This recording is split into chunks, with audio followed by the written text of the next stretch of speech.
Hello students, আজি আমি চাম ইলেক্ট্ৰিক পটেনশিয়াল। আমি জানো সাপোজ কৰবাত যদি আমাৰ এটা চাৰ্জ থাকে কিউ চাৰ্জ, ধৰিলে ইয়াত এটা আমাৰ চাৰ্জ আছে আৰু ইয়াৰ কাৰণে এখন কি হ'ব ইলেক্ট্ৰিক ফিল্ড ক্ৰিয়েট হ'ব। দেন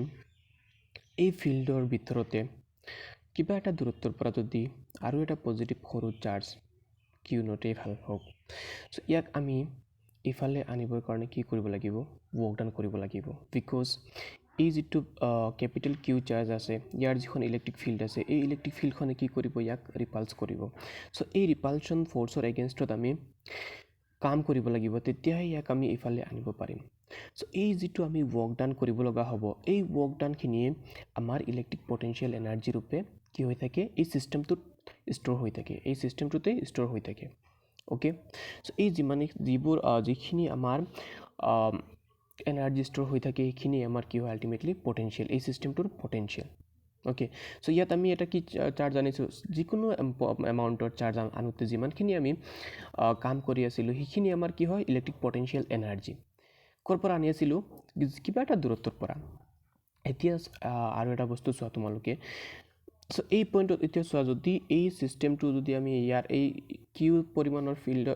পৰিমাণৰ চাৰ্জৰ যিখন ফিল্ড আছে ইয়াৰ ভিতৰতে থাকে, যেন দুটা পইণ্টত তাৰ বেলেগ বেলেগ পটেনশিয়েল হ'ব। এই যিটো আমাৰ কিউ চাৰ্জ, সো এই কিউ চাৰ্জটো,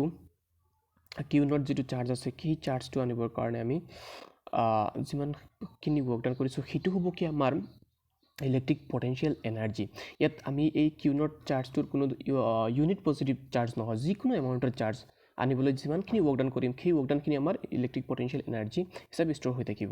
এতিয়া আমি ইয়াত চাই আছোঁ কি electric potential. So electric potential define কৰোঁতে আমি ক'ব লাগিব যে এটা ইউনিট পজিটিভ চাৰ্জ, এই যিটো কিউ নট চাৰ্জ লৈছোঁ সেইটো ইউনিট পজিটিভ হ'ব লাগিব, 1 কুলম্ব হ'ব লাগিব। সো ইউনিট পজিটিভ চাৰ্জ যেতিয়া আমি তাক ইনফিনিটিৰ পৰা এটা যিকোনো এটা নিৰ্দিষ্ট পইণ্টত আনিবলৈ, ছাপ'জ এই পইণ্টত আনিবৰ কাৰণে ইয়াতে এটা পইণ্ট দিছোঁ, এই পইণ্টত আনিবৰ কাৰণে যিমানখিনি ৱৰ্ক ডান কৰিব লাগিব, সেইখিনি হ'ব তাৰ ইলেক্ট্ৰিক পটেনশিয়েল। কোনখিনি পইণ্টত, এই পইণ্টতে। ওকে, তো আই হোপ বুজি পাইছা ইলেক্ট্ৰিক পটেনশিয়েল কি হয়, electric potential energy. Potential energy আকৌ এবাৰ ৰিপিট কৰি আছোঁ, পটেনশিয়েল এনাৰ্জি হয় যে এই ইলেক্ট্ৰিক ফিল্ডৰ এই কেপিটেল কিউ চাৰ্জৰ যিখন ইলেক্ট্ৰিক ফিল্ড আছে, সেই ফিল্ডতে দূৰৰ পৰা যিকোনো এটা নিৰ্দিষ্ট দূৰত্বৰ পৰা, ইনফিনিটিৰ পৰা হওক বা এই ফিল্ডৰ ভিতৰতে যিকোনো এটা পইণ্টৰ পৰা আৰু এটা পইণ্টত আনোতে যিমানখিনি ৱৰ্ক ডান কৰোঁ, সেই ৱৰ্ক ডানখিনি ইলেক্ট্ৰিক পটেনশিয়েল এনাৰ্জি হিচাপে ষ্ট'ৰ হৈ থাকে। বাট ইয়াতে এই কিউ নট যিটো স্মল কিউ নট যিটো চাৰ্জ আছে, সেইটো আমাৰ ইউনিট পজিটিভ নহ'লে হ'ল আৰু ইলেক্ট্ৰিক পটেনশিয়েল বুলি ক'লে আমি যেতিয়া এটা ইউনিট পজিটিভ চাৰ্জ, এই কিউ নটটো কি হ'ব লাগিব, ইউনিট পজিটিভ চাৰ্জ হ'ব লাগিব, আৰু তাক ক'ৰ পৰা আনিম, এটা নিৰ্দিষ্ট দূৰত্ব যিটো নেকি ইনফিনিটিৰ পৰা এটা ইউনিট পজিটিভ চাৰ্জ যিকোনো এটা নিৰ্দিষ্ট পইণ্টত আনোতে আমি যিমানখিনি ৱৰ্ক ডান কৰিম, সেই ৱৰ্ক ডানখিনি আমাৰ আল্টিমেটলি কি হয় ইলেক্ট্ৰিক পটেনশিয়েল। ওকে, এতিয়া আমি ইলেক্ট্ৰিক পটেনশিয়েল ডিফাৰেঞ্চ বুলি ক'লে কি গম পাম, লেংগুৱেজ বাই লেংগুৱেজ ক'লে চোৱা, electric potential the amount of work done per unit positive test charge in moving it from one point A to another point B against the electrostatic force due to the field is the electric potential difference between the points. So the electric potential difference এইটো হয় কি, the amount of work done per unit positive test charge, এটা unit positive test চাৰ্জৰ ওপৰত কৰা work ডানৰ পৰিমাণ in moving it from one point A to another point B. এই ইলেক্ট্ৰিক ফিল্ডৰ ভিতৰতে দুটা পইণ্ট এ আৰু এটা পইণ্ট বি। চ' এটা পইণ্টৰ পৰা ছাপ'জ ইয়াত আমাৰ মেইন কিউ চাৰ্জটো আছে। ওকে, চ' দুটা পইণ্ট ছাপ'জ এইটো বি পইণ্ট, ইয়াতে বি আৰু এইটো যদি নহয় ইয়াত যেনেকৈ লিখাই দিয়া আছে সেইটো হিচাপতে যাওঁ। ছাপ'জ এইটো আমাৰ কিউ চাৰ্জ আছে। অ'কে, আৰু দুটা পইণ্ট আছে, ইয়াতে এটা পইণ্ট আছে, ইয়াতে এটা পইণ্ট আছে। চ' এইটো ধৰি লোৱা বি পইণ্ট আৰু এইটো এ পইণ্ট। চ' এই এ পইণ্টৰ পৰা আমি বি পইণ্টলৈ আনি আছোঁ। ইয়াত চোৱা কোনটো পইণ্টৰ পটেনশিয়েল বেছি হ'ব, যিহেতু এই এ পইণ্টটো অলপ দূৰত আছে, চ' ইয়াত আমি এ পইণ্টখিনিত থকা পটেনশিয়েলটো আমাৰ কম হ'ব, বিত পটেনশিয়েল বেছি হ'ব, যিহেতু ইয়াতে বেছি ৰিপালশ্যন হ'ব। চ' এইখিনি জেগাতে আমি বেছি বিত কি হ'ব, আমাৰ ৰিপালশ্যন বেছি হ'ব। চ' ইয়াতে আমি বেছি ৱৰ্ক ডান কৰিব লাগিব। চ' সেইকাৰণে কি হ'ব, এই বি পইণ্টটোতে আমাৰ পটেনশিয়েল বেছি হ'ব। আৰু ইয়াত যিহেতু আমি পটেনশিয়েল ডিফাৰেঞ্চ চাই আছোঁ, চ' আমি ক'ব লাগিব কি এই A পইণ্টৰ পৰা B পইণ্টলৈ আনোতে কি বস্তু এটা ইউনিট পজিটিভ চাৰ্জ আনোতে যিমানখিনি ৱৰ্ক ডান কৰিব লাগিব সেইখিনি হ'ব কি আমাৰ ইলেক্ট্ৰিক পটেনশিয়েল ডিফাৰেন্স কোন দুটা পইণ্টৰ মাজৰ ডিফাৰেন্স A পইণ্ট আৰু B পইণ্টৰ মাজৰ পটেনশিয়েল ডিফাৰেন্স সো কি হ'ল কি আমাৰ ইলেক্ট্ৰিক ফিল্ড কিউ ক্ৰিয়েট কৰিব আৰু এটা টেষ্ট চাৰ্জ কি কিউ নট এই কিউ নট টেষ্ট চাৰ্জটো আমি ইনফিনিটিৰ পৰা ইনফিনিটিৰ পৰা নহয় পইণ্ট এৰ পৰা বি লৈ আনোতে যিমানখিনি ৱৰ্ক ডান কৰিম সেইখিনি হ'ব কি আমাৰ এই দুইটা পইণ্টৰ মাজৰ electric potential difference okay so if VA and VB are the electric potentials at A and B in the field of unit charge Q plus Q and W is the amount of work done in moving a negligible small positive test charge Q naught from A to B. So সেইটো হ'ব কি আমাৰ চোৱা potential difference যেহেতু so ইয়াত B আমাৰ কি আছিল potential বেছি আছিল সো B minus A হ'ব সো আৰু সেইটো হ'ব কি আমাৰ work done AW work done in bringing the small unit positive charge Q naught so সেইটো কৰ পৰা এৰ পৰা বি লৈ আনোতে আমি যিমানখিনি ৱৰ্ক ডান কৰিম সেইখিনি হ'ব কি সেই দুইটা পইণ্টৰ মাজৰ potential difference okay the potential at infinity is 0 okay যেহেতু সোয়া সাপোজ এখন ইলেক্ট্ৰিক ফিল্ড আছে কিউ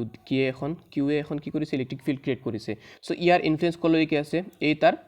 ইমানখিনি স্ফেয়াৰৰ ভিতৰলৈকে আছে সো ইনফিনিটিত কি হ'ব কোনো ৰিপালশন নহব হ'ব নেকি অ্যাট্ৰাকশন বা ৰিপালশন নহব সো ইনফিনিটিত কি হ'ব ইনফিনিটি মানে কি এটা লিমিটেড ৰিজন আৰু যত নেকি ইয়াৰ বাহিৰত আৰু কোনো ধৰিলা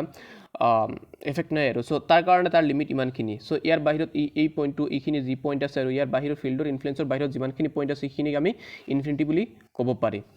ওকে সো এতিয়া চোৱা ইয়াৰ বাহিৰত ইয়াতে কোনো ৰিপালশন নহব সো ইয়াত কোনো পটেনশিয়েল নাই 0 okay so if the positive test charge is brought from infinity to point B then এতিয়া চোৱা কিউ চাৰ্জৰ কাৰণে এইখিনি তাৰ ইলেক্ট্ৰিক ফিল্ড সো ইনফিনিটি ইয়াৰ পৰা কিউ নট চাৰ্জটো আমি ক'ত আনিম সাপোজ আমাৰ তেতিয়া আছিল কি ইয়াত আছিল আমি এ লৈছিলো আৰু ইয়াত বি লৈছিলো সো এই বি পইণ্টত আমি পটেনশিয়েল চাম সো ইনফিনিটিৰ পৰা এই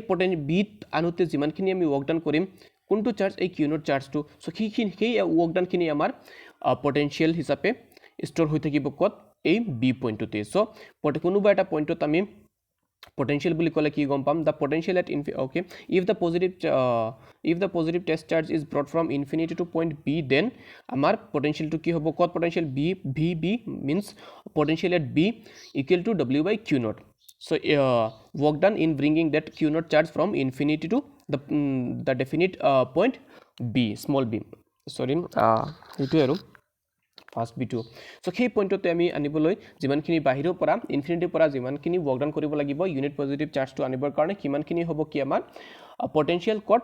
এই বি পইণ্টতে okay thus the work done in bringing a unit positive charge from infinity to a point is equal to the electric potential at that point okay so ইনফিনিটিৰ পৰা একটা